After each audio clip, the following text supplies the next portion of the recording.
Okay, so this whole concept of similarity is going to get us to special right triangles.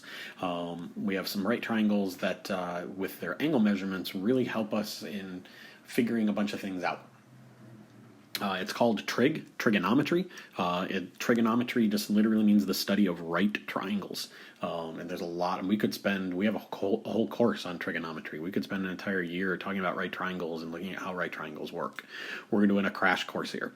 Of all the videos, of all the things that you could do, these videos, next videos, a handful of videos are going to be most important, going through trig and going through special right triangles. That's the stuff that's really going to set you up for the future in Integrated Math 3 or pre-calculus. Calculus uses this trig a lot. This is one of the biggest things that I can show you. It's the biggest thing that you'll be missing in regular school, and that's why we're covering it here in these videos. So, before we get started, I want to refresh the Pythagorean theorem. And poof, like magic, there it appears. The Pythagorean theorem says that you have to have a right triangle. It's very important that we understand that. Most people know the Pythagorean theorem, and whenever I ask what's the Pythagorean theorem, I always get this and only this. A squared plus b squared equals c squared. That's not the full theorem. That's just the end portion of the theorem. It would be like telling a joke and only telling the punchline. We need the full theorem. So the full theorem says you have to start with a right triangle. Notice we have a right angle right there, and so we have a right triangle. As long as we have a right triangle, then the full words of the Pythagorean theorem say the sum, hey, there's a sum, of the squares of the legs. These two are the legs, the two that make up the 90-degree angle, and we're going to square them. A squared plus b squared is equal to the square of the hypotenuse. The hypotenuse is the side opposite the 90-degree angle, and so that's going to equal c squared. We should know this. We learned it back in Integrated Math 1. Just making sure that we have these ideas down. A couple of quick examples. So again, like magic, poof, first example, find the missing side. We're trying to figure out what x is equal to. We have a right triangle, so the Pythagorean theorem holds. You just got to make sure that you get c correct. It doesn't matter about a and b. They could be either one. C is the side that's opposite this 90-degree angle. So in this case, x is our c. And so if we set up, doesn't matter what a is, I'm going to call a 15. So we'll have 15 squared. Plus b is going to be 10, so plus 10 squared. That's going to equal x squared. And then from here, it's just multiplying these out. Make sure that you square them. Don't multiply them by 2. That's 225. 10 squared is 100. That's going to equal x squared. If we combine those, we get 325 equals x squared. And then we just grab our calculator and we punch up the square root. And we're going to round this to a couple of decimal places. X ends up equaling 18.03. No problem. Straightforward use of the Pythagorean theorem. Let's do one more example. And poof, like magic, the second example. Again, we're going to be trying finding this missing side. This time I'll call the missing side y. And so we have to make sure that we get the right order. What happens with a lot of students is they'll just jump right to it and go 6 squared plus 8 squared equals y squared. That's not true in this problem. You have to pay attention. You have to get c correct. Again, c is the side that's opposite our 90-degree angle. Opposite the 90-degree angle is 8. So 8 is c. A and b don't matter which one is which, so I'll call a 6. So I'll have 6 squared. Plus b is going to be our y, missing side. Y squared is going to equal c, the hypotenuse, which is 8 squared. You have to pay attention. You can't just be a robot. You have to think. Then we just go ahead and square these just like we did in the last example. 36 plus y squared equals 64. We're going to have to subtract that 36 from both sides. When we do that, we'll get y squared equals 28. And then we grab our calculator and we figure out the square root of 28, and the square root of 28 is 5.29. You did this back in Integrated 1. I just want to make sure that we refresh that so you have the Pythagorean theorem down. So two different examples of the Pythagorean theorem, one where you're missing either a or b, and the other where you're missing c. Make sure that whenever you're doing the Pythagorean theorem that you get the correct side. So from here, we're not going to use that. That's not something that I'm teaching. It's just a refresher. We should know that already. We're going to take a look at a special right triangle. So we're going to move on to the next slide. So the first of two different special right triangles is the 45-45-90 triangle. That refers to the angle measurements. It's got to have a 90 in there because they're special right triangles. So one of the angles has to be 90. Check. The other two angles that we're focusing in on are going to be the same size, 45 degrees and 45 degrees. They add up to 180. 90 plus 45 is 180. They have to. It's still a triangle. But this is a very special triangle. It's a special triangle because it is isosceles.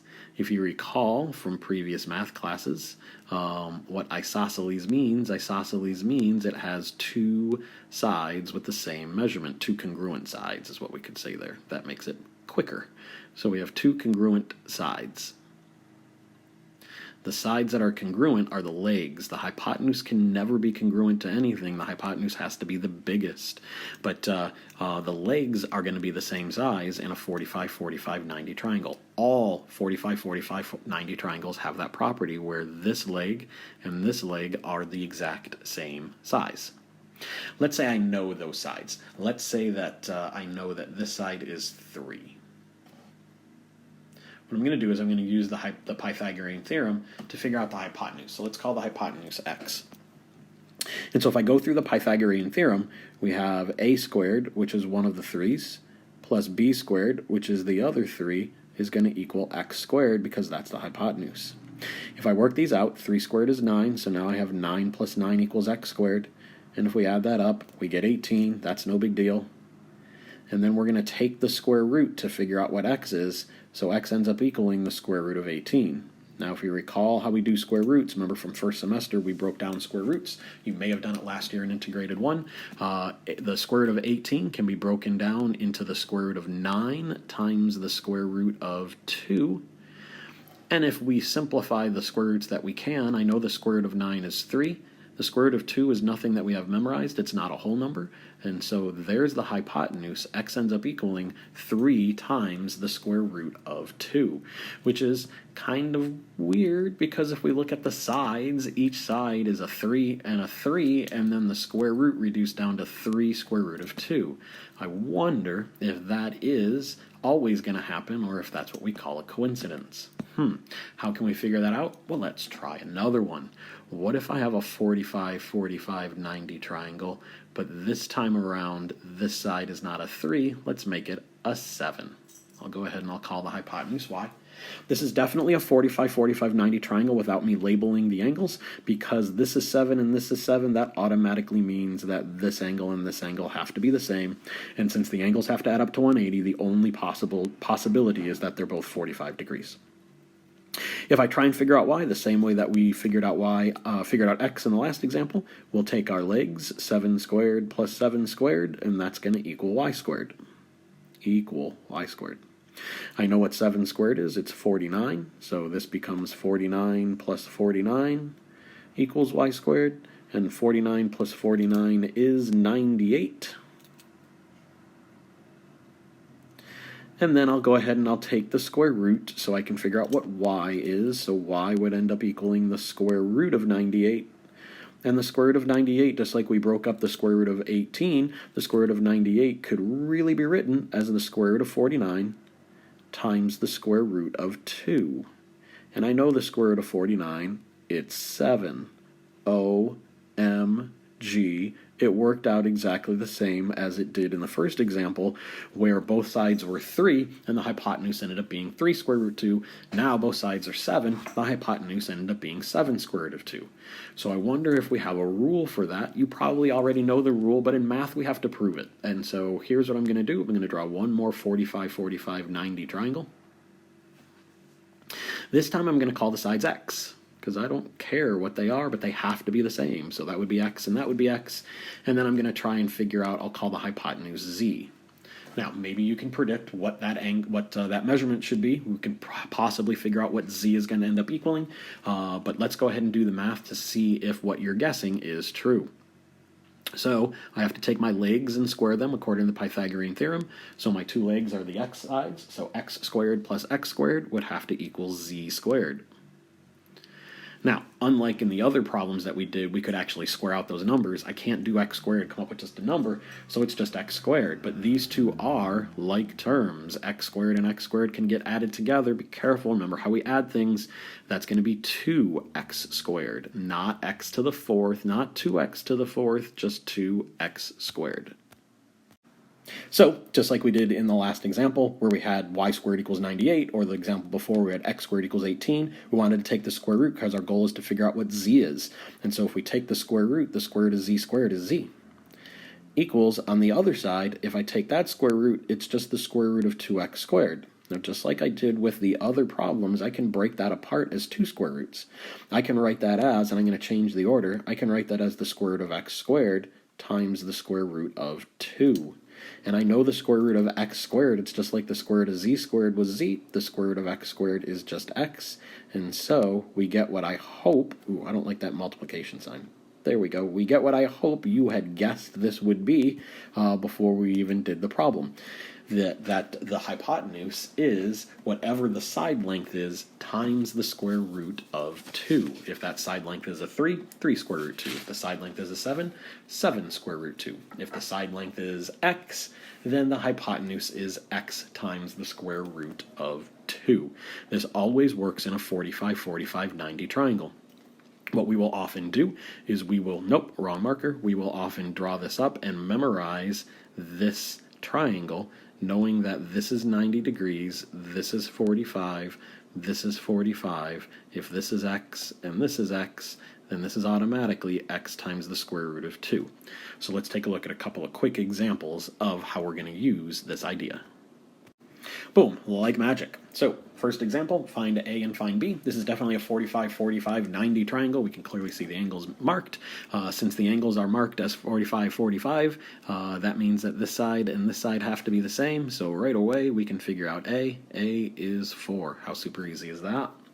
To figure out B, if you recall, let's jump back to the last slide real quick. If you recall from that last slide, we have this fact, the fact that if if we have a 45, 45, 90 triangle, we have this picture that we want to focus in on.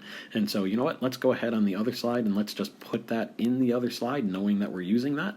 So for 45, 45, 90 triangles, let's use the right marker. We always know that if this side is x and this side is x, this side will be x times the square root of 2. And so B would have to be whatever that side is. Our side length is 4, so B is 4 times the square root of 2. Super duper easy. So let's take a look at another example that's a little more challenging. And so poof, like magic. Example 2, still trying to find A and B, but notice in this case, we know the hypotenuse. We know the hypotenuse is 15, we don't know either leg. I do know that since this is a 45, 45, 90 triangle, whatever A is, B is going to have to be the same. That's for sure. But how do I get A or B? Well, let's focus on one of them. Let's say A. I know, based on my triangle over here, the fact that the hypotenuse has to be the square root of 2 times either of the legs. So I'm focusing in on A. So, oops, we want to make sure that that still says B. There we go. So I know that if I take either side, I'll take side A. If I take side A and multiply it by the square root of 2, that will have to equal the hypotenuse, which is 15. So how do I figure out what A is? Well, easy. You're multiplying. The opposite of multiplying, is to divide. So let's divide both sides by radical 2. That means that A is going to be equal to 15 over radical 2. Now, it's a dated idea. It's something that we've talked about a long time ago, not having a radical in the denominator. So what we can do is we can multiply the numerator and denominator by radical 2. We did this way back in August. If we do that, if we multiply numerator and denominator by radical 2, then that'll tell us what A is with a fraction that's acceptable. In the numerator, 15 times radical 2, one's a square root and one's not, so there's nothing we can do with that. That's simply going to be 15 times the square root of 2. In the denominator, we have the square root of 2 times the square root of 2. That equals the square root of 4, not 4, but the square root of 4, and the square root of 4 is 2. These 2's do not reduce. Don't cross them out. One's a square root and one's not. This is A. And since we know that B and A must be exactly the same, we just figured out what B is as well.